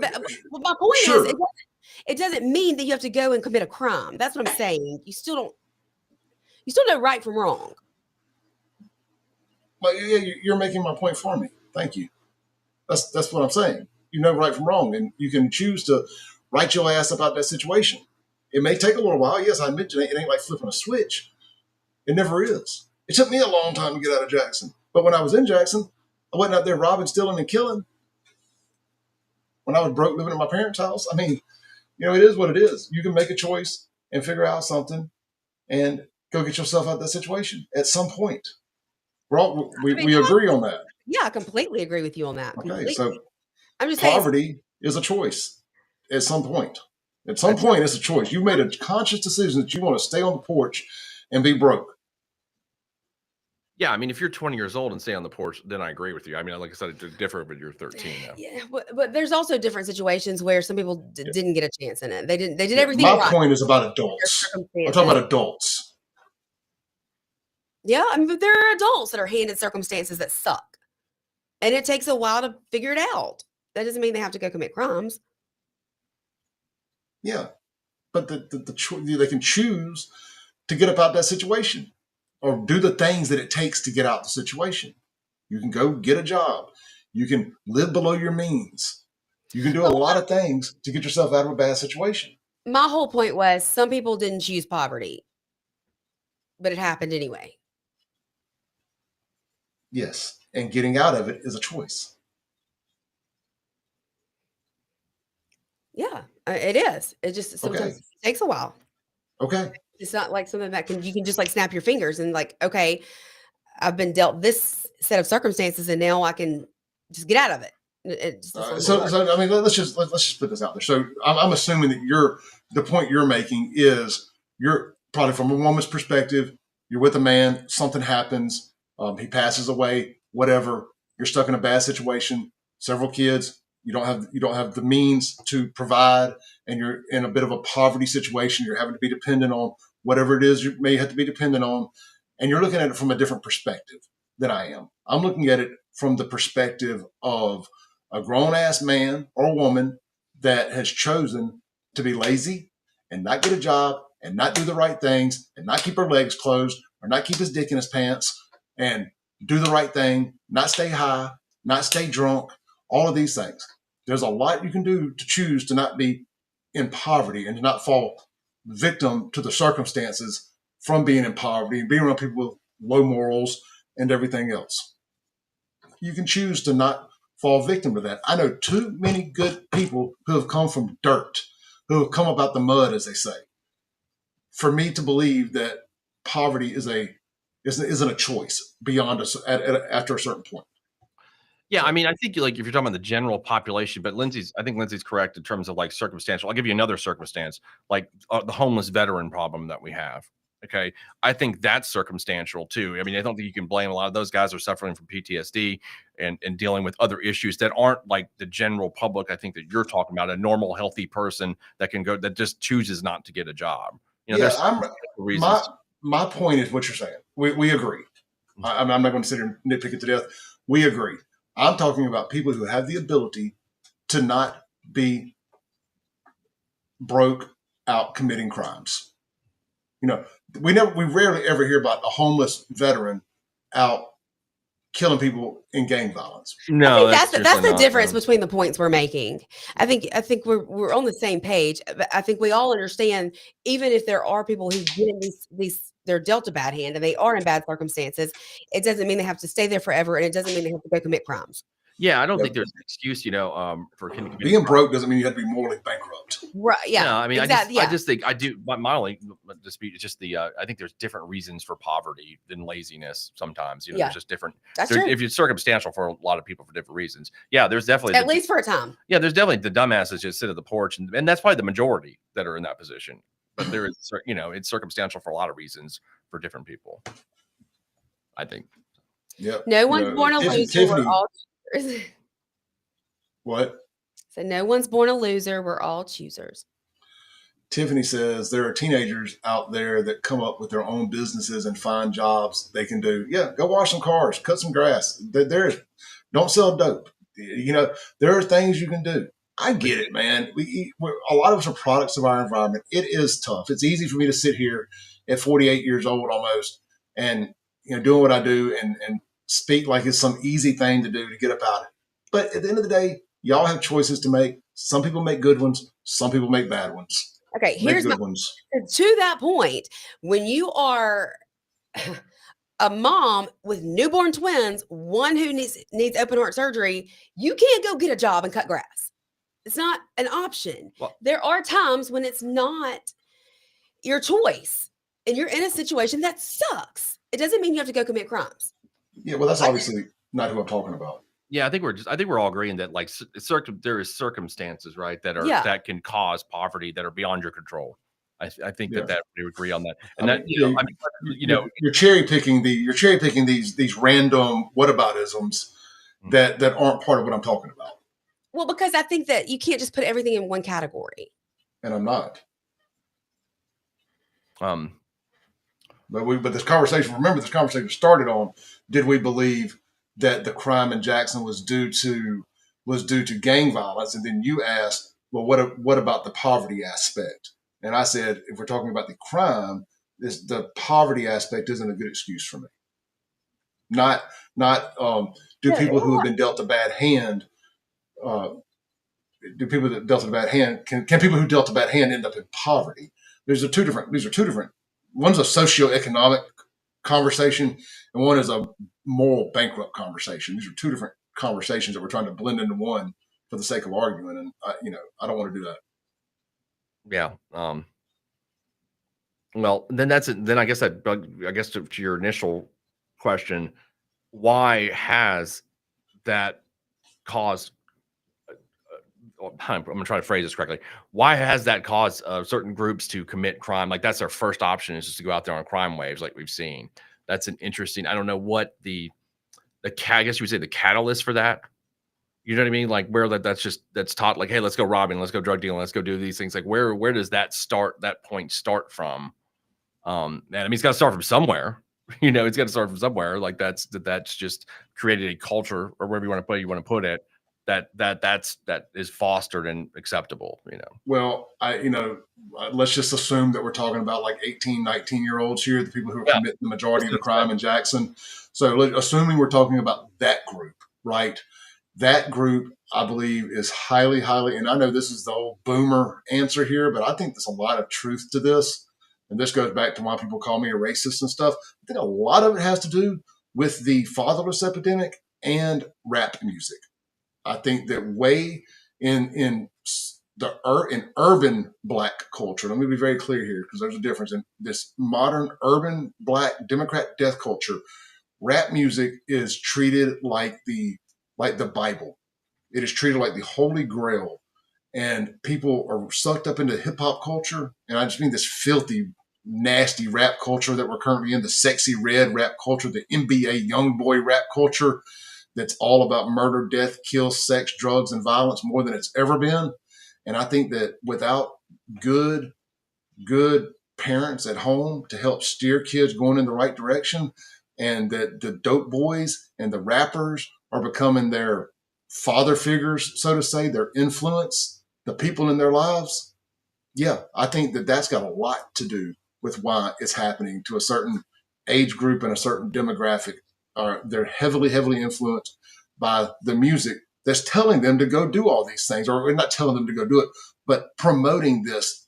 I mean, it's like every bit of media they get in their life, every outside influence in their life is this terrible music, this terrible culture that's infiltrating these young minds. And there's no pivot the other way. There's no balance of good versus evil. You know, it's like the good angel on one shoulder, the devil on the other. It's only like two devils constantly in both ears. Are you meaning there's like, never a positive influence? Are you meaning like local rap? I mean, I just know. I know it. Okay. Clay. I don't mean to. I'm sorry. I don't mean to. No, you're fine. No, I think I know what Clay's talking about. I'm going to give you like from the the prosecution perspective, even as a defense lawyer. When I was prosecuting people, there are a lot of people that a chunk of them that were committing armed robberies or whatever, and they had a rap album out or a rap. That was very common. I mean, that's just insofar as one trial I actually played the song, because they talked about all the crimes they committed in the damn song. So I mean, it was Y'all aren't meaning like the national rappers or that's as much of it. Yeah, that national, whatever. It doesn't matter where the music's coming from. It's infiltrating their brains, and then they all think they're rappers, and they think that like Dr. Dre and them weren't real gangsters. They were studio gangsters. You understood that. You understood that it was life imitating art, or art imitating life, should I say.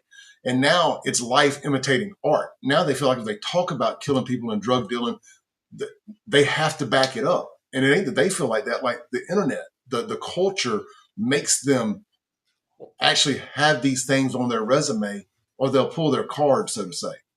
Well, that was going to be my next question before, I brought that point up. Talking about 35 years ago with Dr. Dre and Snoop Dogg, NWA, that whole era. Okay. There were some of them that were gangsters, not all of them, but some of them were. I think Eazy-E was. I mean, obviously Suge Knight, as we know. I don't even know who those people are. There was some part of that, and they were talking about essentially the same things rap music are talking about today. I mean, for the most part, right? I mean, maybe now it's a little more aggressive than it was 35 years ago, but they were talking about a lot of, but they could create fake characters. They could be studio gangsters then, and you not know, for the most part. Now everybody can check your resume. The internet and social media and everything. And nowadays it's just changed. And if you don't understand that, I don't know that I can explain it to you, but it has absolutely changed. And I follow this, and I have followed this culture for a long time with my nightclubs. I booked more rap concerts than most people will ever go to. I know more rappers than most people can listen to. This is what I did for a huge portion of my life. I consider myself an expert on this. And I will argue anybody to the ground that wants to try to have this, that wants to try to debate this with me. What's going on in Jackson, a huge, overwhelming majority of it with these younger black kids in Jackson right now that commit these crimes, is because of the hip hop culture. And it's way beyond just the music. It's the entire culture that's a trickle down effect from this music. They all think they're rappers too. They've all got their little sets. I was going to say it earlier when you asked me about the gang violence, and I was referring to the sets. A lot of it is this rap group versus this rap group every time. Well, I mean, we've seen that from back in history when the people getting the rappers getting shot by each other. And what's the one that's still alive? Biggie. I don't know. He's dead. Well, I mean, they say he's still alive. It's kind of like Tupac, Elvis. Like, okay, that one. Whatever. Yeah, they say Tupac's still alive. Obviously, I don't listen to rap music. Yeah, that's why I turned out good and not. Hey, I mean, that music of the early '90s was. Heck, I mean, if you really think about it, Clay, I'm sure you know this better than I do too. But what I remember is that was primarily purchased by white people, white kids at that time. Those were the. I always felt like it was just like a beat, though. When I was a kid, the rap music that people listened to, I definitely wasn't paying attention to the lyrics and thinking I'm going to go out and kill somebody because it says to.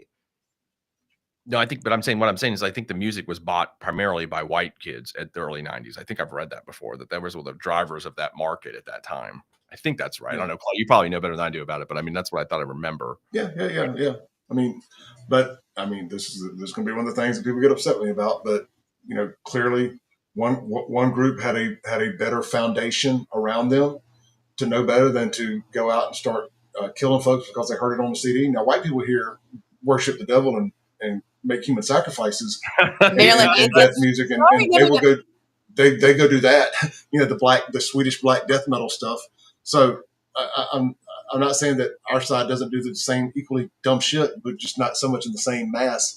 There's something pivoted with rap music and the culture. It got really bad, and it hasn't got any better, and it's influencing an entire generation. And I don't know if it's because of the fatherless epidemic or what, but it's seen as like the only way out. Somebody has convinced young black youth that their only way out of poverty is through rap music or the slim chance of playing basketball or sports or whatever, mainly basketball.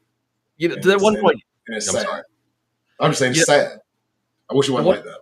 The one point you just made, though, I thought was interesting about how, maybe the rap culture, the hip hop culture, fatherless homes, which I think there's a lot of actual data about fatherless homes. I mean, I just pulled it up right here. Black homes are 50% are absent father or father absent households. Hispanic are 29% and white is 20%. And I've read some stuff on like that contributes, a very great deal to a lot of this stuff. That being said, though, I wonder why there are cultural differences. And you just mentioned that white people do really weird shit, right? And that black people don't generally do that weird shit that we're talking about. Like, I mean, like you've talked about it before, like a white person will cut your face off and wear it across the country as a hat. Yeah, exactly. Like, or start some weird devil cult and eat children. Like, white people do weird shit. I wonder what the how, I don't know, I'm not a psychologist, but like why that is, because you never see, black people in that kind of situation where they're creating the devil cult and eating children or wearing somebody's face and driving through states or doing something like that. It's always white people that do stuff like that. Democrat. See, adrenochrome. Yeah, it's a Democrat. So, well, now I've had a little time to think about this because we've had this conversation before, and I think that a lot of black folks, especially from poverty-stricken areas, they live in this constant like fight or flight mode. Like everything's a struggle. It's like it's a constant battle. You know what I mean? Like you're constantly on your tiptoes. Like fight or flight, right?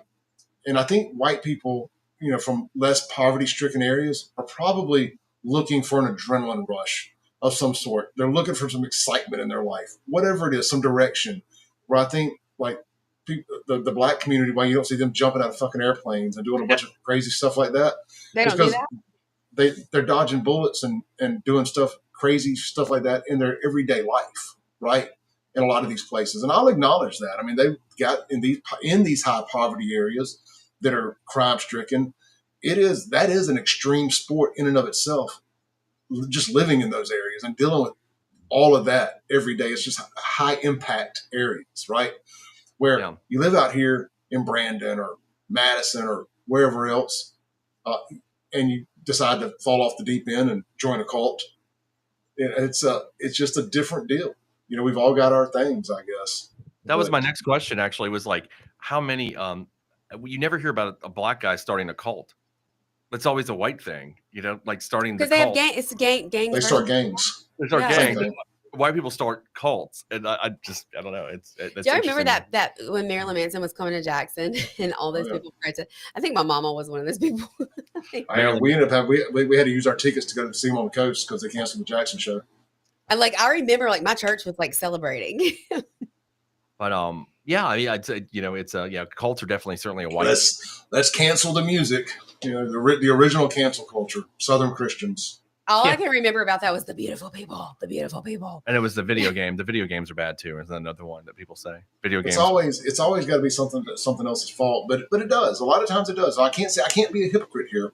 The video and say that black people and say that crime in the black communities isn't influenced by rap. I can't say this is influenced by rap music, and then turn around and say that a lot of these first player shooter video games aren't leading to well, that's also some of the reasons that you see some of the stuff you see in the black communities too, is these Grand Theft Auto video games and all of that stuff. And you have so much killing in front of you all the time in these video games that it almost removes the value of human life. And this isn't just a black thing or just a white thing. This is period. It is desensitizing people to death constantly when you're playing these video games all the time, or you see it on TV or you hear it in the music. It desensitizes it. And then you take somebody's life and don't realize just how final that is. You don't get another life like in a video game. Yeah. Look, I would challenge anybody to go take a ride with Michael Reinwald. You know, he's just said right here, I'll give tours driving through Jackson for that adrenaline rush for a small fee. And I mean, I know he knows how dangerous it is and how scary it is out there. Yeah. People that think I'm full of shit, I encourage you, and especially white people that haven't lived in Jackson, that haven't experienced some of the worser parts of Jackson, some of the shit I'm talking about. I encourage you to go into some of these areas after dark, and I mean like some of the real areas, and just experience it and see what we're talking about. And this ain't just me picking the worst case scenarios to talk about. This is the majority of what goes on in these cities and most of these areas outside of Fondren, Belhaven, and a few enclaves in Northeast Jackson. It has gotten really, really bad in a lot of these areas. And it is this constant struggle, this fight or flight, I just got like high impact crime areas. Mm-hmm. And see how you feel about all of it then. You know, have your entire inheritance stripped away because the property value went to shit because of this culture. And then tell me how you feel about it. I don't think there's anything you've said that's necessarily wrong. I mean, I think your analysis of it is probably correct. I think there's probably other extenuating factors that that I don't know either, that are contributing to a lot of things. But I think generally there are things that probably I think you could say are. I think you could say, yeah, Jackson is a primarily black city, and there is a shit ton of violence. And what's the cause of that? You know what I mean? And so there's some reasons here to fatherless homes, lack of guidance that causes things, environmental influences that are not happening in, even poor suburban communities. Well, this is where they get mad, because when we all agree on that, I won't follow it up with, and it's caused by infrastructural racism, systemic racism, or any of that. I say we're past all that. This is 100% currently caused because of lack of accountability and culture right. This has nothing to do with racism that happened in the 1960s. We're beyond that. The 90s were too good for most people for one group to slide as far backwards as it has and continue to slide backwards. Like at some point something happened, whatever, I don't know, but we were doing really, really well, and then. But I mean, it's been a thing for a long time, Clay, even before, I think, Chokeway. Even Stokes was like the one who was like, you can't even chase crime into Jackson. You can't arrest someone in Jackson. So everyone would just flee to Jackson. It's like that's where you knew you could commit crime. Yeah, fighting crime became racist. So you lose people when that's the side you're on. When you start making an excuse for criminals and you start using this generational poverty stuff, and you start trying to make everybody feel bad for people who do bad things, and you don't know their circumstances. That may have been the only choice they had. Some of these crimes are too violent and too spontaneous for you to tell me that that's the only choice they had. Killing a guy at the gas pumps, it has nothing to do with poverty. If you want to go inside and tell me you're robbing a gas station, you need money to eat, or you're shoplifting because you need to feed your kids, maybe. But stealing a loaf of bread to feed your kids, that's a different scenario. Sure. Sure. I think also a good example of that to the point. So now we just went through 8 years of the Lumumba administration, and we hit about as rock bottom as you could have hit in this city. Let's hope. Let's certainly hope so. Well, I mean, it seems like just in the last few weeks, just there's a lot of positive steps, at least that I'm seeing. I think we're all seeing. I think we might have hit the point where people in the city even were saying, okay, it's not racist to police the city. I think you would have, but most citizens now are going to agree on that because of how bad. Because I think Chokwe Lumumba is kind of the emblematic of what you're talking about, Clay. Like that these things, enforcement of the law is racist. He's kind of the epitome of all of that in a politician, and enacted those policies. And we all saw the end result of those situations. And in every bad way that you could, whether it be crime, infrastructure, corruption, those kinds, just lack of accountability for anything other than just, crime. It's for many things, the schools issues and all of that. So I wasn't even going to go there. I think, there is, obviously a, huge problem with the public schools in Jackson. So I think maybe you hit to this point that's so bad that you might see a pendulum moving back. I think you're kind of already seeing that now. That's going to take quite a bit of time. I don't think it's going to fixing the entire city overnight. No, it's not that's never going to happen overnight. No, it's not going to happen. But I think you're at least seeing some policies implemented step by step that'll get us a little bit further than, from the shit pile that we're in now. JPD knows how to turn their lights on the top of the car now. Yeah, exactly. I mean, they do. They're busting people for drugs. You even got the chief of police saying, "Hey, we don't need to have any ski masks." Like, these are things Chokwe Lumumba never would have said or allowed the chief of police to say. So I think we're heading, like I guess you would say, baby steps in the right direction. So. Yeah, I concur. And Caribbean has said, at worst, the Horn administration resemble a Harvey. Hey, I'll take the Harvey Johnson years right now. Like, right now, I will take that. Like, that Jackson, I'd love. I mean, there was problems with that Jackson.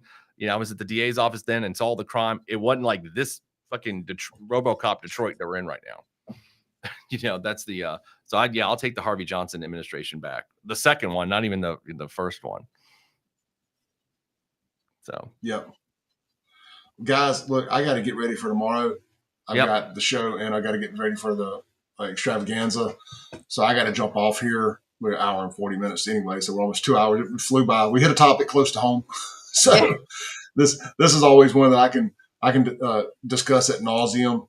I try to avoid it, to be honest, because I feel like I've done it so much. But, anytime you have a good long form conversation without commercial breaks to really vet out these thoughts and have a conversation about it, I'm always game for, because I feel like my version of this story clears me of any racism. And I never have a problem. I never have a problem telling it. Even when we sound like we're angry or getting upset with each other or that we're really passionate, I think it is really good to be able to always hear different perspectives and get different viewpoints on a situation. I think it gives it everybody has a chance to hear what other people think.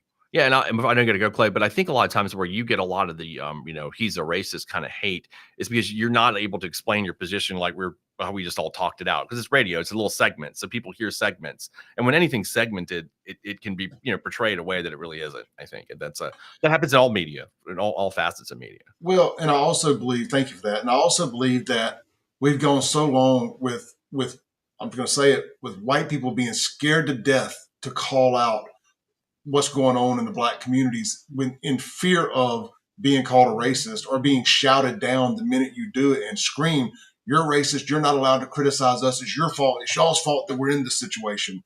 And for a long time, white people just shut the hell up and never said anything back. And then finally, after having a front row seat to it for as long as I have, I decided to start speaking out on what I seen with my own eyes and my lived experience. And if people don't like it, I think one of the reasons that I do agitate people so bad is they know that I know how the sausage is made. I had a front row seat for it. I was a part of it with the nightclubs for years and years and years. And they know that I'm speaking the truth and they don't like it. You get the most pissed off when people attack you when it's true, right? It's not the lies that bother you that people say about you. It's the truth that bothers you. And people in Jackson know I'm speaking the truth. They may not like it. They may have a different version of the truth, but the numbers don't lie. The stats don't lie. So when you're above target, you always know you're above target because you can see how people react. And I mean, look, still to this day, when people say things about me that are true, that I don't like, those are the things that piss me off the most. So that's why you got to be very comfortable in your skin if you're going to do this for a living. You got to be able to take people attacking you and coming after you or whatever, because it's going to be the things that are the most accurate that you have a complex about. Maybe it's past addictions or whatever it is, past problems, and people bringing that up when you know that ain't you anymore and still accusing you of being that, whatever it is. Those are the things that bother you the most. And I know that it's a very sensitive situation in Jackson. There's a lot of people that live there that are Black that obviously aren't partaking in this bullshit, and they don't like being lumped in with it. I get it. Get up and start fighting back and saying something about it. That's my challenge to folks, and it always has been. If you don't like what's going on in your community, instead of getting mad at me for talking about it, how about you get out and do something about it? Start fighting back. Well, Clay, you don't understand. It's a retaliation. Well, at some point you just got to start snitching, and maybe we got a decent enough mayor and police chief and stuff over there now that can do his job, that people who speak out aren't held accountable or aren't punished by the criminals. I mean, because I think it's so deep that I think the 911 operators are snitching people out that were calling in and reporting the crimes. I wouldn't doubt it. Really? Yeah, I could see that. Is that not? No, I don't have any proof for that. That's just my assumption that the culture is that ate up that I think some of the people that are working the 911, especially under Chokwe, 911 was so bad that you couldn't. It would be an easy way to. It would be easy to convince me. I mean, my mom got behind a drunk driver one morning around 8 o'clock in the morning in South Jackson, close to where they live, and the 911 operators were more concerned about who she was and why she was calling than they were about the drunk driver in front of her. My mom's been a cop, for years. She understands, how this conversation is supposed to go. And they never even asked the tag number or for a description of the vehicle, but asked my mom all that about her. So I have zero respect. The JPD's got a lot of respect to earn back from me. Not that they care about me. But for a lot of people, I think.